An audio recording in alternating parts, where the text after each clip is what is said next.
Hej Emma, Hej, hvad er din yndlings-tv-serie? det er tv-serien Friends. Hvorfor er det din yndlings-tv-serie? Det er fordi, at den er jo sjov, men man kan også identificere sig med personerne. Okay. Hvordan kan du sådan identificere dig med dem? Jamen det kan man jo på den måde, at de er realistiske, og de bor realistisk, og de er ikke mordere eller psykopater. De er rimelig almindelige mennesker, der lever et rimelig almindeligt liv. Har du nogensinde fået hjælp fra tv-serien Friends til, hvad du vil gøre i virkeligheden? Ja, det har jeg. For eksempel det med Ross og Rachels parforhold.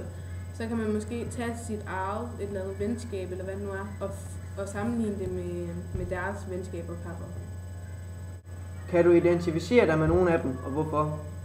Ja, nogle gange kan jeg identificere mig og en af mine veninder, for eksempel med Monica og Rachel, hvis de har været op og skændes, eller noget i den stil, så kan man sådan se på, hvad de har været op og skændes over, og hvad jeg har været op og skændes med mine veninder om, og så sammenligne det, så er det nogle gange noget af det samme.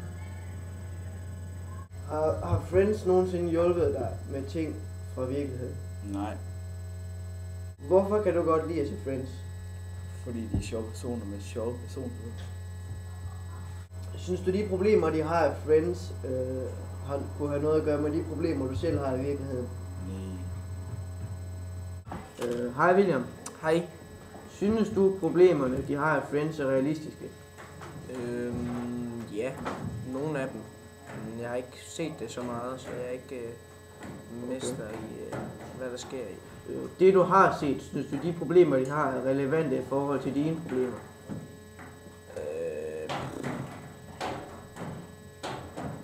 Ikke nogen, jeg kan komme på, men det er de sikkert. Hvis jeg tænker lidt længere over det, så. Okay, hvad synes du, at Friends er realistisk i det hele taget? Ja, det er det jo egentlig. Synes du, det er sjovt? Nej, det synes jeg faktisk ikke. Det siger mig ikke det store. Hvorfor synes du ikke, det er sjovt? Det er ikke den humor, jeg synes er sjov. Jeg synes ikke, at jeg synes bare ikke, det er sjovt. Jeg ved ikke hvorfor. Så du kan ikke lide Friends på grund af humoren? Ja, derfor. Jeg er ikke Friends.